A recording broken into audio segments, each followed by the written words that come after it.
வணக்கம். மதிமுகம் செய்திகள். இன்றைய முக்கிய நிகழ்வுகளை பார்ப்பதற்கு முன்பாக தலைப்பு செய்திகளை பார்க்கலாம். தொழில் முதலீடுகளை ஈர்க்க அமெரிக்கா செல்கிறார் முதலமைச்சர். தன் மீதான குற்றச்சாட்டுகளை தெளிவுபடுத்த பொது விசாரணைக்கு தயாரா? செபி அமைப்பின் தலைவர் மாதவிக்கு ஹிண்டன்பர்க் கேள்வி. வயநாடு நிலச்சரிவு 205 உடல் பாகங்கள் கண்டெடுக்கப்பட்டுள்ளதாக மாநில அரசு அறிவிப்பு. சுதந்திர தினத்தை ஒட்டி ஆளுநர் அளிக்கும் தேநீர் விருந்தை புறக்கணிக்கிறோம். காங்கிரஸ் கட்சி அறிவிப்பு. சவுக்கு சங்கர் மீது குண்டர் சட்டம். கஞ்சா வழக்கில் தேனி போலீசார் அதிரடி நடவடிக்கை. தொழில் முதலீடுகளை ஈர்ப்பதற்காக முதலமைச்சர் மு.க. ஸ்டாலின் அமெரிக்கா புறப்பட்டு செல்கிறார். தமிழகத்திற்கு மேலும் தொழில் முதலீடுகளை ஈர்ப்பதற்காக முதலமைச்சர் மு.க. ஸ்டாலின் வரும் 27ஆம் தேதி அமெரிக்கா புறப்பட்டு செல்கிறார். மீண்டும் அவர் அடுத்த மாதம் செப்டம்பர் 14ஆம் தேதி சென்னை திரும்புகிறார். இந்நிலையில் அவரது தலைமையில் அமைச்சரவை கூட்டம் தலைமை செயலகத்தில் நடைபெற்றது. எனவே முதலமைச்சரின் அமெரிக்க பயணம் குறித்த விவாதம் இந்த கூட்டத்தில் இடம்பெறும். மேலும் தமிழகத்தில் தொடங்கப்பட உள்ள புதிய தொழில்களுக்கான அனுமதியை இந்த அமைச்சரவை கூட்டத்தில் வழங்கப்படும் என்றும் கூறப்படுகிறது. இந்த நிலையில் சமீபத்தில் பொது கூட்டத்தில் பேசிய ஒரு சில அமைச்சர்கள் உதயநிதி ஸ்டாலின் துணை முதலமைச்சர் ஆகலாம் என்ற கருத்தை வெளிப்படுத்தினார்கள். எனவே முதலமைச்சர் மு.க. ஸ்டாலின் அமெரிக்கா செல்லும் நிலையில் அதற்கு முன்னதாக அமைச்சர் உதயநிதி ஸ்டாலினுக்கு துணை முதலமைச்சர் பதவி வழங்கப்பட்டுவிடும் என்ற பலமான எதிர்பார்ப்பு மக்கள் மத்தியில் ஏற்பட்டுள்ளது. இது குறித்தும் இந்த அமைச்சரவை கூட்டத்தில் முடிவுகள் எடுக்கப்படுமா, கோரிக்கை பழுக்குமா என்ற எதிர்பார்ப்பு எழுந்துள்ளது. தன் மீதான குற்றச்சாட்டுகளை தெளிவுபடுத்த பொது விசாரணைக்கு தயாரா என செபி அமைப்பின் தலைவர் மாதவிக்கு ஹிண்டன்பர்க் ரிசர்ச் நிறுவனம் கேள்வி எழுப்பியுள்ளது. அதானி குழுமத்திற்கு தொடர்புடைய வெளிநாட்டு நிதி நிறுவனங்களில் இந்திய பங்கு பரிவர்த்தனை வாரிய தலைவர் மாதவி புரிபுஜ் அவரது கணவர் தாவல் புஜ் முதலீடு செய்துள்ளதாகவும் இதனால் அதானி குழுமத்திற்கு எதிரான புகார்களை செபி அமைப்பு முறையாக விசாரிக்கவில்லை என்ற குற்றச்சாட்டை ஹிண்டன்பர்க் ரிசர்ச் நிறுவனம் முன்வைத்தது. இந்த விவகாரம் இந்தியாவில் பல்வேறு சர்ச்சைகளை எழுப்பிய வேளையில் ஹிண்டன்பர்க் அறிக்கையை மாதவி புரிபுஜ் அவரது கணவர் தாவல் புஜ் மற்றும் அதானி குழுமம் மறுத்திருந்தது. இந்நிலையில் அனைத்து தரப்பு விளக்கத்திற்கும் பதிலளிக்கும் விதமாக ஹிண்டன்பர்க் வெளியிட்டுள்ள சமூக வலைதள பதிவில் செபி அமைப்பில் இருந்து கொண்டே மாதவி புரிபுஜ் தனது கணவர் பெயரை பயன்படுத்தி மறைமுகமாக வர்த்தகத்தில் ஈடுபட்டுள்ளதாக தெரிவிக்கப்பட்டுள்ளது. அதே சமயம் மாதவி புரிபுஜ் சிங்கப்பூர் ஆலோசனை நிறுவனத்தின் வாடிக்கையாளர்கள் குறித்த விவரங்களை தெளிவுபடுத்த வேண்டும் எனவும் ஹிண்டன்பர்க் ரிசர்ச் நிறுவனம் கேட்டுக் கொண்டுள்ளது. இந்த விவகாரத்தில் மாதவி புரிபுஜ் முழுமையான வெளிப்படையான பொது விசாரணைக்கு உறுதி அளிப்பாரா என கேள்வி எழுப்பப்பட்டுள்ளது. வயநாடு நிலச்சரிவில் இதுவரை மேற்கொள்ளப்பட்ட தேடுதல் மற்றும் மீட்பு பணிகளில் 205 உடல் பாகங்கள் கண்டெடுக்கப்பட்டிருப்பதாக அந்த மாநில அரசு தெரிவித்துள்ளது. கேரள மாநிலம் வயநாட்டில் ஏற்பட்ட நிலச்சரிவு, காட்டாற்று வெள்ளத்தால் முண்டக்கை, சூரல்மலை, மேப்பாடி ஆகிய பகுதிகள் முற்றிலுமாக மண்ணுக்குள் மூழ்கின. இந்த பேரிடரில் 400க்கும் மேற்பட்டோர் உயிரிழந்தனர். மேலும் 300க்கும் மேற்பட்டோர் மாயமாகியுள்ளனர். இதனை அடுத்து அவர்களை தேடும் பணியில் ராணுவ வீரர்கள், பேரிடர் மீட்பு படையினர், தீயணைப்பு வீரர்கள், போலீசார், தன்னார்வலர்கள் என 11 பேர் கொண்ட குழுவினர் தீவிரமாக ஈடுபட்டுள்ளனர். ராணுவ படையினரும் தங்களின் தேடுதல் பணியை கடந்த 9ஆம் தேதி முடித்துக் கொண்டு திரும்பினர். அதே நேரத்தில் மாயமான 100க்கும் மேற்பட்டவர்களை கண்டுபிடிக்க வேண்டி இருப்பதால் மற்ற பிரிவுகளை சேர்ந்த மீட்பு குழுவினர் தொடர்ந்து தேடுதல் பணியில் ஈடுபட்டனர். மேலும் பொதுமக்கள் உதவியுடன் கடந்த 9ஆம் தேதி முதல் தேடுதல் பணிகள் நடைபெற்று வருகிறது. இதுவரை 126 பேர் கண்டுபிடிக்கப்படவில்லை.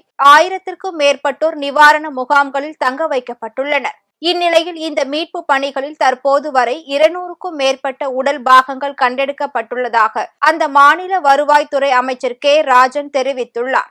அடுத்து வரும் நாட்களில் ஆற்றங்கரையோர பகுதிகளில் மீட்பு குழுக்கள் தேடுதல் பணியில் ஈடுபடுவர் என தெரிவிக்கப்பட்டுள்ளது. சுதந்திர தினத்தை ஒட்டி ஆளுநர் அளிக்கும் தேநீர் விருந்தை புறக்கணிப்பதாக காங்கிரஸ் கட்சி அறிவித்துள்ளது. இது தொடர்பாக காங்கிரஸ் கமிட்டி தலைவர் செல்வ பெருந்தகை வெளியிட்டுள்ள அறிக்கையில், சுதந்திர தினத்திற்கு ஆளுநர் தேநீர் விருந்திற்கு அழைத்திருப்பதாகவும் அவரது அழைப்பிற்கு நன்றி எனவும் குறிப்பிட்டுள்ளார்.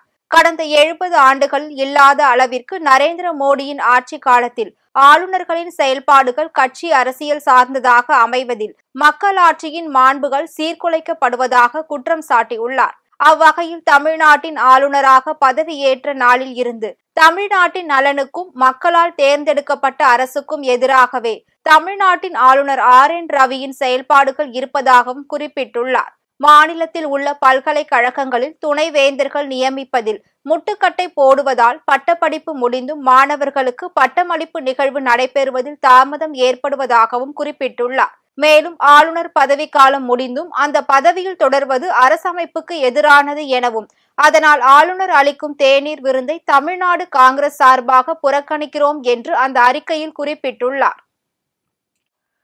தேனியில் கஞ்சா வைத்திருந்த விவகாரத்தில் யூடியூபர் சவுக்கு சங்கர் மீது காவல்துறையினர் மீண்டும் குண்டர் தடுப்பு சட்டத்தின் கீழ் வழக்கு பதிவு செய்துள்ளனர்.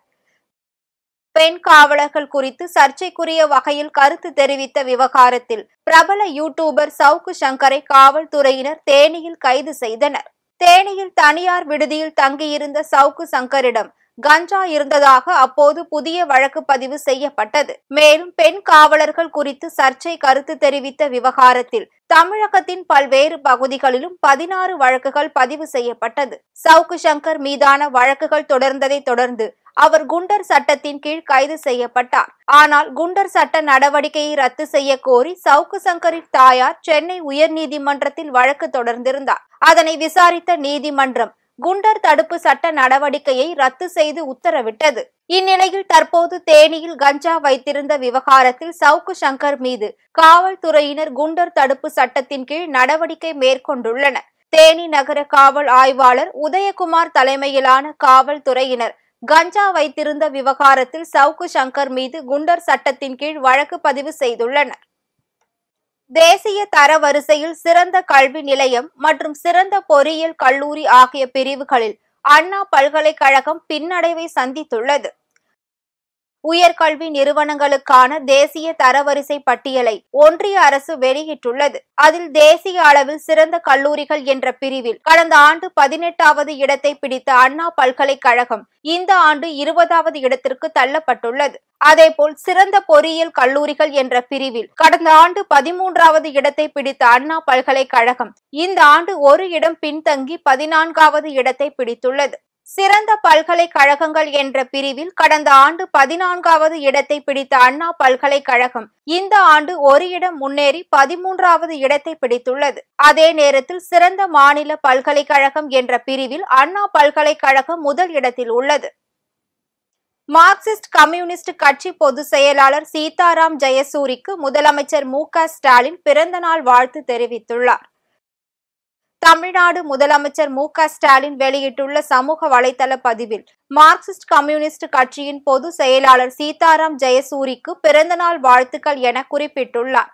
நமது தோழமையும் நாம் கொண்டுள்ள கொள்கைகளின் ஒற்றுமையும் நியாயமான சமத்துவ சமுதாயத்தை நோக்கிய போரில் நமது உறுதியை வலுப்படுத்துவதாக குறிப்பிட்டுள்ளார். தாங்கள் நல்ல உடல் நலமும் வலிமையும் பெற்று பல்லாண்டு காலம் மக்களுக்காக பணியாற்ற விழைகிறேன் என்று முதலமைச்சர் மு.க.ஸ்டாலின் தனது வாழ்த்து பதிவில் குறிப்பிட்டுள்ளார். நாட்டின் எதிர்காலத்தை வடிவமைப்பதில் முன்னணியில் உள்ள திராவிட மாடலுக்கு பெருமை சேர்ப்பதாக முதலமைச்சர் மு.க.ஸ்டாலின் பதிவிட்டுள்ளார்.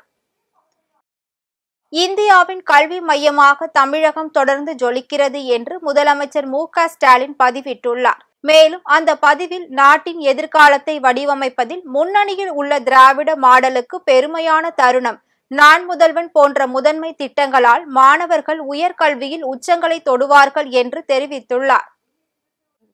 அமெரிக்காவிற்கான இந்திய தூதரக பொறுப்பு வகித்த தரண்ஜித் சிங் சந்த் ஓய்வு பெற்றதை தொடர்ந்து வினய் மோகன் குவாத்ரா அமெரிக்காவிற்கான இந்திய தூதராக நியமிக்கப்பட்டுள்ளார். அமெரிக்காவிற்கான இந்திய தூதரக பொறுப்பேற்பது குறித்து அவர் எக்ஸ் சமூக வலைதள பக்கத்தில் வெளியிட்டுள்ள பதிவில், இந்தியா அமெரிக்கா இடையேயான முக்கியத்துவம் வாய்ந்த கூட்டாண்மையை வலுப்படுத்த அமெரிக்காவில் உள்ள இந்திய தூதரகம் முனைப்புடன் பணியாற்றும் என்று நம்பிக்கை தெரிவித்துள்ளார். பிரான்ஸ் மற்றும் நேபாளம் ஆகிய நாடுகளுக்கான இந்திய தூதரக பொறுப்பு வகித்தவர் வினய் மோகன் குவாத்ரா என்பது குறிப்பிடத்தக்கது.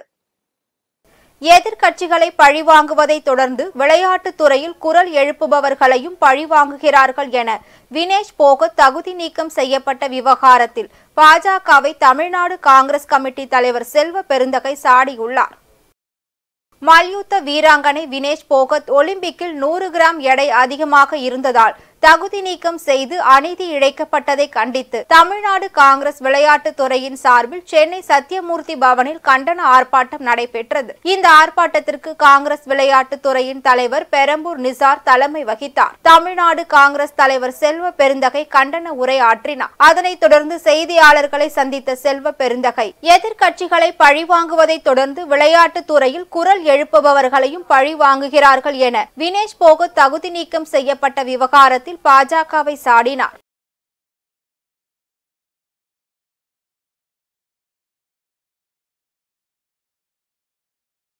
பாஜகவை சார்ந்த பிரிஜ் பூஷன் அவர்கள்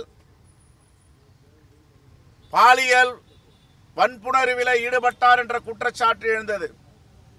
அந்த குற்றச்சாட்டு எழுந்தவுடன் இப்பொழுது தங்க மங்கையாக இருக்கின்ற வினேஷ் போன்றவர்கள் எல்லாம் போராட்ட களத்தில் இறங்கி பாஜகவுக்கு எதிராக போராடினார்கள். வாங்கிய தங்கத்தை திருப்பி தந்தார்கள். அதற்கு பழி வாங்குவதற்காக இப்படிப்பட்ட செயலில் ஒன்றிய அரசு இறங்கலாமா? இதுதான் இந்திய மக்கள் கேட்கும் கேள்வி. இதைவிட ஒரு அவமானம் இந்த தேசத்திற்கு ஏதாவது நேருமா? இன்னும் மௌனமாக வாய்மூடி இருக்கிறார்களே, என்ன காரணம்? இப்படிப்பட்ட செயலை காங்கிரஸ் பேரியக்கம், தமிழ்நாட்டுடைய விளையாட்டு துறை அருமை சகோதரர் நிசார் அவர்கள் இந்த போராட்டத்தை ஒருங்கிணைத்திருக்கிறார். சென்னை மட்டுமில்லாமல் தமிழ்நாடு முழுவதும் அந்தந்த மாவட்டங்களில் அவர் நடத்த வேண்டும். காங்கிரஸ் பேரியக்கத்தின் சார்பாக வன்மையாக ஒன்றிய அரசை கண்டித்து இந்த ஆர்ப்பாட்டம் நடைபெறுகிறது. இதில் மாநில துணைத் தலைவர் சொர்ணா சேதுராமன், மாநில பொதுச் செயலாளர் தளபதி பாஸ்கர், மோகன காந்தி உள்ளிட்ட பலர் கலந்து கொண்டனர். கலைஞரின் கனவு இல்ல திட்டத்தின் கீழ் 5898 பயனாளிகளுக்கு பணி ஆணைகளை போக்குவரத்து துறை அமைச்சர் சிவசங்கர் வழங்கினார். அரியலூர் மாவட்டம் வாலாஜா நகரம் ஊராட்சி அன்னலட்சுமி ராஜபாண்டியன் திருமண மண்டபத்தில் அரியலூர் சட்டமன்றத்திற்கு உட்பட்ட ஊராட்சி ஒன்றியங்களை சேர்ந்த 1563 பயனாளிகளுக்கும் செந்துறை அரசு பெண்கள் மேல்நிலைப் பள்ளி வளாகத்தில் குன்னம் சட்டமன்ற தொகுதிக்கு உட்பட்ட 1543 பயனாளிகளுக்கும் மற்றும் ஜெயங்கொண்டம் சுபம் திருமண மண்டபத்தில் ஜெயங்கொண்டம் சட்டமன்ற தொகுதிக்கு உட்பட்ட 2792 பயனாளிகளுக்கும் என மொத்தம் 5898 பயனாளிகளுக்கு கலைஞரின் கனவு இல்லம் மற்றும் ஊரக வீடுகள் பழுது பார்த்தல் திட்டத்தில் 155.28 கோடி மதிப்பீட்டில் பணி ஆணைகளை போக்குவரத்து துறை அமைச்சர் சிவசங்கர் வழங்கினார். மேலும் மாவட்ட ஆட்சித்தலைவர் ரத்தினசாமி தலைமையில் நடைபெற்ற நிகழ்ச்சியில் மாவட்ட ஊரக வளர்ச்சி முகமை திட்ட இயக்குனர், வட்டார வளர்ச்சி அலுவலர்கள் மற்றும் உள்ளாட்சி அமைப்பின் பிரதிநிதிகள், பொதுமக்கள் உள்ளிட்ட பலர் கலந்து கொண்டனர். நாட்டின் 78வது சுதந்திர தினத்தை முன்னிட்டு மூவர்ண தேசிய கொடிகளை ஏந்தி மாணவர்கள் உலக சாதனை படைத்தனர். நாட்டின் 78வது சுதந்திர தின விழாவை கொண்டாடும் விதமாக தமிழகம் முழுவதும் உள்ள சுமார் 240க்கும் மேற்பட்ட அரசு மற்றும் தனியார் பள்ளிகளை சேர்ந்த 78,000 மாணவ மாணவிகள் யோகாவில் புதிய உலக சாதனை படைத்துள்ளனர். பத்மாசனத்தில் அமர்ந்தபடி 78 வினாடிகள் இரு கைகளிலும் தேசிய கொடியை உயர்த்தி பிடித்து யூனியன் உலக சாதனை புத்தகத்தில் இடம் பிடித்து அசத்தியிருக்கின்றனர். திருப்பூர் மாவட்டம் தெக்கலூரில் உள்ள சக்தி சர்வதேச பள்ளியில் பயிலும் மாணவ மாணவிகளும் இந்த உலக சாதனை நிகழ்வில் கலந்து கொண்டனர். சுமார் 5 வயது முதல் 18 வயது வரை உள்ள அனைத்து மாணவ மாணவிகளும் இதில் கலந்து கொண்டு இந்த சாதனை புத்தகத்தில் இடம் பிடித்துள்ளனர். மேலும் இந்த சாதனை நிகழ்வை கண்காணிக்க யூனியன் வேர்ல்ட் ரெக்கார்ட் புத்தகத்தின் மேலாளர் கிறிஸ்டோபர் டெய்லர் கிராஃப்ட் அமெரிக்காவில் இருந்து நேரடியாக வந்து சாதனை நிகழ்வை பார்வையிட்டார். மற்ற மாவட்டங்களில் உள்ள பள்ளிகளில் மாணவர்கள் செய்த பத்மாசனம், யோகாவை ஆன்லைன் மூலம் நேரடி ஒளிபரப்பு செய்யப்பட்டிருந்தது. இந்த சாதனையை தொடர்ந்து பள்ளியின் தாளாளர் தீபன் தங்கவேலு மற்றும் யோகா அகாடமியின் இயக்குனர் வைஷ்ணவி ஆகியோரிடம் உலக சாதனை பதக்கம் மற்றும் சான்றிதழ்களை வழங்கி கௌரவித்தார். தமிழ்நாடு அளவிலேயே உலக சாதனை நிகழ்வாக நடைபெற்ற இதில் பங்கேற்ற மாணவ மாணவிகளை சக மாணவர்கள், ஆசிரியர்கள், பொதுமக்கள் என பலரும் கைகளை தட்டி உற்சாகப்படுத்தினர். மரத்தின் மீது இருசக்கர வாகனம் மோதிய விபத்தில் வாலிபர் சம்பவ இடத்திலேயே பலியாகியுள்ளார். திருவண்ணாமலை மாவட்டம் ஆரணி அருகே வெண்ணமங்கலம் கிராமத்தை சேர்ந்த சிவா விடுமுறை முடிந்து தனது நண்பரான சஞ்சய் குமாருடன் இருசக்கர வாகனத்தில் மீண்டும் வேலைக்கு சென்றுள்ளார். அப்போது சில தினங்களுக்கு முன் பெய்த கனமழையால் சாலையின் அருகே விழுந்திருந்த பெரிய மரத்தின் மீது அவரின் இருசக்கர வாகனம் மோதி விபத்துக்குள்ளானது. இதில் சிவா சம்பவ இடத்திலேயே உயிரிழந்தார். அவருடன் வந்த சஞ்சய் குமார் லேசான காயங்களுடன் உயிர் தப்பினார். தகவல் அறிந்தவுடன் சம்பவ இடத்திற்கு வந்த அவரின் உறவினர்கள் மற்றும் பொதுமக்கள் நெடுஞ்சாலைத்துறை மரத்தை அகற்றாமல் அலட்சியப்படுத்தியதால் இந்த விபத்து ஏற்பட்டதாகவும், எனவே அவர்களின் மெத்தன போக்கை கண்டித்து திடீரென சாலை மறியலில் ஈடுபட்டதால் போக்குவரத்து பாதிக்கப்பட்டு பரபரப்பு ஏற்பட்டது. இது குறித்து சம்பவ இடத்திற்கு வந்த காவலர்கள் மறியலில் ஈடுபட்டவர்களிடம் பேச்சுவார்த்தை நடத்தி உரிய நடவடிக்கை எடுப்பதாக கூறிய நிலையில் சாலை மறியலை கைவிட்டு பொதுமக்கள் கலைந்து சென்றனர். என் தம்பி ஸ்ரீபெரும்புத்தூர்ல வேலை செய்யறான். அவன் 4 மணி ஷிஃப்ட்டுக்கு வேலைக்கு வரும்போது இங்க நெசலுக்கும் மின்னமலுக்கும் நடுவில் ஒரு மரம், புளியா மரம் வந்து வீழ்ந்து போயிருது. அது முந்தினத்தே வீழ்ந்து போயிடுச்சு அந்த புளியா மரத்தை. அதுக்கு தக்க நடவடிக்கை அந்த அதிகாரிங்க வந்து ஈபிக்காரங்க வந்து எடுக்காததுனால இப்போ என் தம்பி அந்த மரத்தில் மோதி அவன் உயிரே போயிடுச்சு. இப்போ அந்த உயிருக்கு நீங்கள் பதில் சொல்லணும், அந்த அதிகாரிங்க வந்து சொல்லணும். கண்டிப்பாக அந்த அதிகாரிங்க சொல்லாத நாங்கள் சாலை மறியல் பண்ணியிருக்கிறோம். இப்போது அந்த சாலை மறியலை வந்து நாங்கள் கைவிட மாட்டோம். நாங்கள் அதுக்கு தக்க நடவடிக்கை எடுத்தாதான் அந்த உயிருக்கு என் தம்பி தான் அந்த குடும்பத்துக்கே பக்க பலமாக இருந்தான். இன்னைக்கு அவனே இல்லை. நாங்கள் யார்கிட்ட போய் நாங்கள் சொல்ல முடியும்? இன்னைக்கு அதிகாரிங்க தான் தயவு செய்து ஒத்துழைப்பு கொடுங்க எங்களுக்கு. சிவான்ற ஒரு 23 வயசு, அவன் யமகா கம்பெனியில் வேலை செய்கிறான் சார். அவன் ஃபர்ஸ்ட் ஷிஃப்ட் வேலைக்கு போக சொல்ல வெடிக்கால 4:45 வீட்டிலேருந்து கிளம்பி வந்தான். வேகமாக பொறுமையாக தான் வந்திருக்கிறான். எதிர்க்க ஒரு லாரி வந்து லைட்டு போஸ் அடிச்சதுனால சைடில் இருந்தது எதுவுமே அவனுக்கு தெரியணும். இந்த மரம் சாஞ்சி சனிக்கிழமை ஏறத்தறைய 2 நாள் கிட்ட ஆயிடுச்சு. ஆனால் எந்த அரசாங்கத்திலேருந்து அந்த நெடுஞ்சாலைத்துறையிலேருந்து எந்த நடவடிக்கை எடுக்கல. இந்த ஹைவே டிபார்ட்மெண்ட் ஜேஇ கிட்ட சொல்லும் போது எங்கள் ஊர் தலைவர்லாம் சொல்லிடுறாங்க, அவங்க எந்த டிபார்ட்மெண்ட் எதுவும் ஞாயிற்றுக்கிழமை லீவு, நாங்கள் நாளைக்கு வந்து பார்த்துட்டு சொல்லிடுறாங்க. இப்போ ஒரு உயிரே போச்சு. இப்போ வந்து அவங்க வீட்டுக்கு ஒரே பெரிய பையன் அவன் தான் குடும்பத்தெல்லாம் பார்த்துக்கிறது. அவங்க அப்பாவும் அவ்வளோ வேலை செய்யறதில்ல, அவங்க அம்மா அவ்வளோ வேலைக்கு போகிறதில்ல. இப்போ அவங்க குடும்பம் நடுத்தரில் இருக்குது. இப்போ இந்த அரசாங்கம் அவங்க குடும்பத்துக்கு என்ன செய்யணும்னு தெரியல. குழந்தைகளுக்கான தனி மருத்துவ சிகிச்சை மருத்துவமனை சிஎம்சி மருத்துவமனை கிளையில் அமைக்கப்பட்டுள்ளது. ராணிப்பேட்டை மாவட்டம் பூட்டுத்தாக்கு பகுதியில் அமைந்துள்ள சிஎம்சி கிறிஸ்தவ மருத்துவ கல்லூரி மருத்துவமனையில் சிஎம்சி இணை இயக்குனர் டாக்டர் ரூபன் செல்வராஜ், டாக்டர் சதீஷ்குமார் உள்ளிட்டோர் செய்தியாளர்களுக்கு அளித்த பேட்டியில், சிஎம்சி மருத்துவமனை வேலூரில் 1928ஆம் ஆண்டு துவங்கி குழந்தைகளுக்கான தனிப்பிரிவு பல கட்டங்களாக விரிவுபடுத்தப்பட்டு கடந்த 125 ஆண்டுகளாக சிறப்பான முறையில் இயங்கி வருகிறது என்றார். இந்நிலையில் இந்தியாவிலேயே முதலாக குழந்தைகளுக்கு உயர்தர சிகிச்சை அளிக்கும் வகையில் 300 கோடி ரூபாய் செலவில் 350 படுக்கைகளை கொண்ட தனி மருத்துவமனை ஒன்றை குழந்தைகளுக்காக உருவாக்குகிறோம் என்றார். மேலும் இதே போன்று மருத்துவமனை உலக அளவில் கனடாவில் மட்டும் உள்ளது என்றும், அதற்கு அடுத்து இங்குதான் குழந்தைகளுக்கான மருத்துவமனை துவங்கப்படுகிறது. இது சிஎம்சி மருத்துவமனையின் மைல்கல்லாக அமையும். இந்த மருத்துவமனை குழந்தைகள் குறித்த முதன்மை பயிற்சி மையமாகவும் அமையும் என்று கூறினார். இந்தியாவிலே முதல் முறையாக ஒரு குழந்தைகள் நல உயர் சிகிச்சை மருத்துவமனை, hospital for higher speciality paediatric care, இது வந்து இந்தியாவிலே முதலாக வருது. வேறு எங்கேயும் இந்த மாதிரி இவ்வளோ சூப்பர் ஸ்பெஷாலிட்டிஸ் குழந்தைகளுக்காக ஒரே இடத்துல கிடையாது. ஸோ ஒன்று ஒரு தனி டிபார்ட்மெண்ட்டு. டாக்டர் வந்து சொல்லுவார் உங்களுக்கு என்னெல்லாம் டிபார்ட்மெண்ட் இருக்குது, அது எந்த விதமாக நம்மளுக்கு நன்மைகள் வரும்னு அவர் சொல்லுவார் உங்களுக்கு. ஆனால் இது வந்து சிஎம்சி வந்து 1928 வந்து ஹோம் ஃபார் டெஸ்டிடியூட் சில்ட்ரன் அப்போ ஐடாஸ் கடை ஸ்டார்ட் பண்ணாங்க. இப்போ அதுக்கப்புறம் 1940 வந்து பீடியாட்ரிக் டிபார்ட்மெண்ட் ஃபார்ம் ஆச்சு. இன்றைக்கி வந்து ஆல்மோஸ்ட் 80 to 90 இயர்ஸ் இந்த குழந்தைகள் நல மருத்துவமனை மெயின் ஹாஸ்பிட்டலில் ஒரு வருஷத்துக்கு வந்து ஆல்மோஸ்ட் 1.5 to 2 lakh குழந்தைகள் பார்க்குறாங்க. இப்போ அந்த டிபார்ட்மெண்ட்டை மெயின் ப்ராட் ஸ்பெஷாலிட்டி பீடியாட்ரிக்ஸ் அங்கே தான் இருக்கும். ஆனால் ஹையர் ஸ்பெஷாலிட்டிஸ் வந்து இந்த இடத்துக்கு வருவாங்க. இந்த ஹாஸ்பிட்டல் வந்து இது மாதிரி ஒரு சிமிலர் ஹாஸ்பிட்டல் வந்து கனடாவில் இருக்குது, சிக் கிட்ஸ் கனடான்னு சொல்லுவாங்க. அந்த இடத்துல தான் ஹையர் ஸ்பெஷாலிட்டி குழந்தைங்களுக்கு பீடியாட்ரிக் கார்டியாலஜி, பீடியாட்ரிக் நெஃப்ராலஜி அந்த மாதிரி இருந்துச்சு. இப்போ அந்த நிறுவனம் மாதிரியே நம்ம இங்கே வந்து பண்ணுறோம். இது வெள்ளூர் மக்களுக்கு, தமிழ்நாட்டு மக்களுக்கு ஒரு பெரிய பெருமை. ஐரோப்பா கண்டத்தில் வாட்டி வதைக்கும் வெயில் காரணமாக கடந்த ஆண்டு 47,000 பேர் உயிரிழந்துள்ளனர்.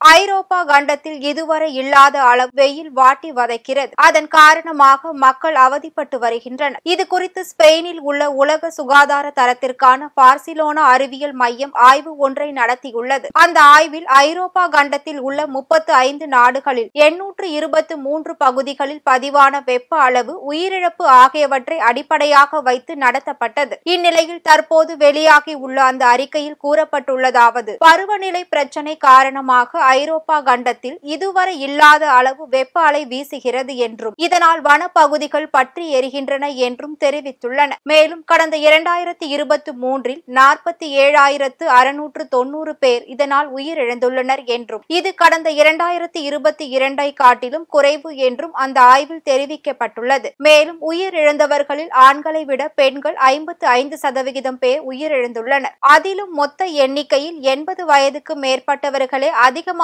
உயிரிழந்துள்ளனர் என்று அந்த அறிக்கையில் கூறப்பட்டுள்ளது. மீண்டும் தலைப்பு செய்திகள். தொழில் முதலீடுகளை ஈர்க்க அமெரிக்கா செல்கிறார் முதலமைச்சர்.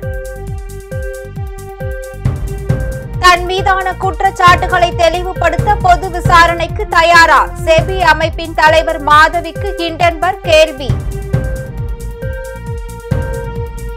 வயநாடு நிலச்சரிவு 205 உடல் பாகங்கள் கண்டெடுக்கப்பட்டுள்ளதாக மாநில அரசு அறிவிப்பு. சுதந்திர தினத்தை ஒட்டி ஆளுநர் அளிக்கும் தேநீர் விருந்தை புறக்கணிக்கிறோம், காங்கிரஸ் கட்சி அறிவிப்பு. சவுக்கு சங்கர் மீது குண்டர் சட்டம், கஞ்சா வழக்கில் தேனி போலீசார் அதிரடி நடவடிக்கை. இத்துடன் செய்திகள் நிறைவடைந்தன. மீண்டும் செய்திகள் இரவு 8 மணிக்கு. மேலும் செய்திகளை தெரிந்து கொள்ள மதிமுகம் பிரைம் யூடியூப் தளத்தில் இணைந்திருங்கள்.